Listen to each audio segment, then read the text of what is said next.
The next item that I want to look at when we're doing trying to get good file size is the audio. So briefly, I'm in Audition right here, and I'm going to record some audio quick. So as I hit record, it's important. I can notice I'm at CD quality of 44 kilohertz and 16-bit stereo, and this is going to be my voiceover. And then I can say OK. This will be the voiceover for my banner ad demonstration recording.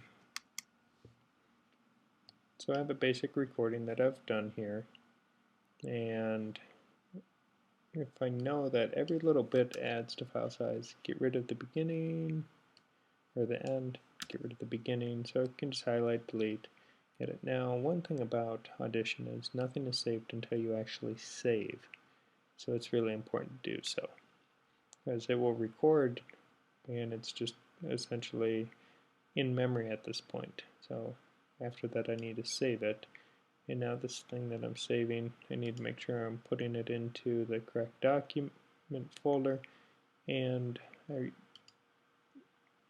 will notice that I have an option of how to save it.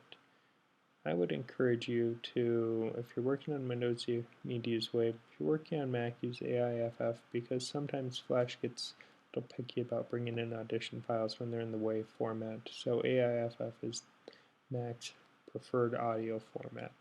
But then when you publish, we're going to be publishing the audio as MP3 out of Flash. So I'll use AIFF for my audio and say OK. My recommendation is to let Flash do the audio crunching, because you will typically get the best results. So I can now import my audio in.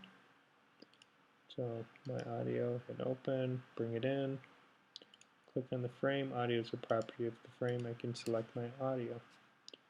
Now at this point, let's just turn it back off real quick and just get a baseline for the size of the document.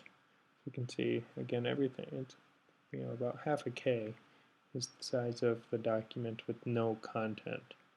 So if I choose my frame, choose my voiceover file, and now I'll publish this.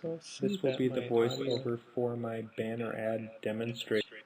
The audio played, my file went up to 11.6.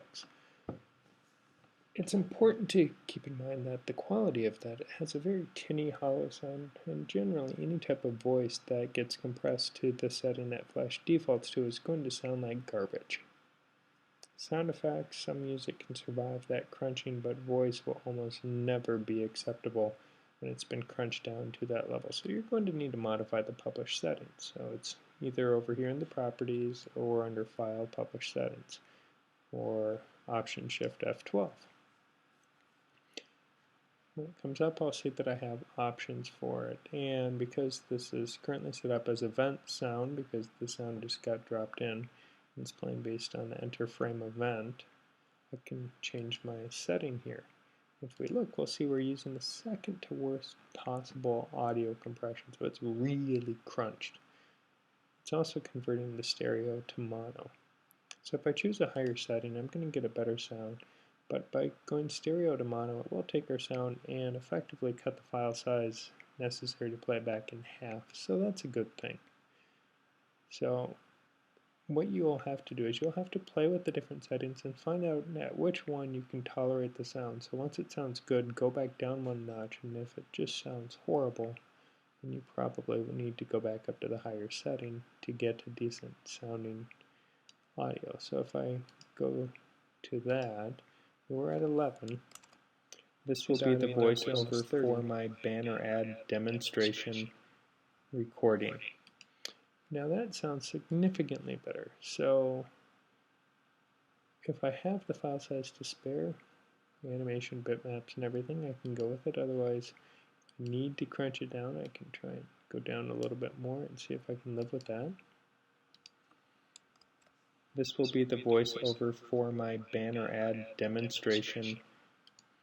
And that's still not too bad. And 22 versus 28, so got some room to play. But again, you're going to be struggling to get every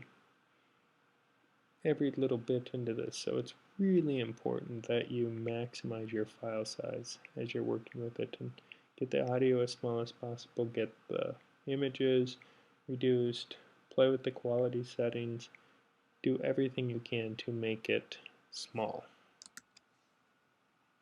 Another thing that wasn't mentioned under published settings before, in the previous video talking about the image is in bringing images in, sometimes this is where you can modify that JPEG quality, and if you start knocking that slider down, you might find that you can live with a much lower quality. I have found that on a high quality JPEG you can knock it down to as low as 30 on the JPEG quality scale, and generally it looks okay. If you start with a bad image or it's already kind of a rough JPEG, then you can't compress it as much. But if it's a high quality image to begin with, you can knock it way down. And generally it will be acceptable for the quality. So this is where you can modify that quality setting.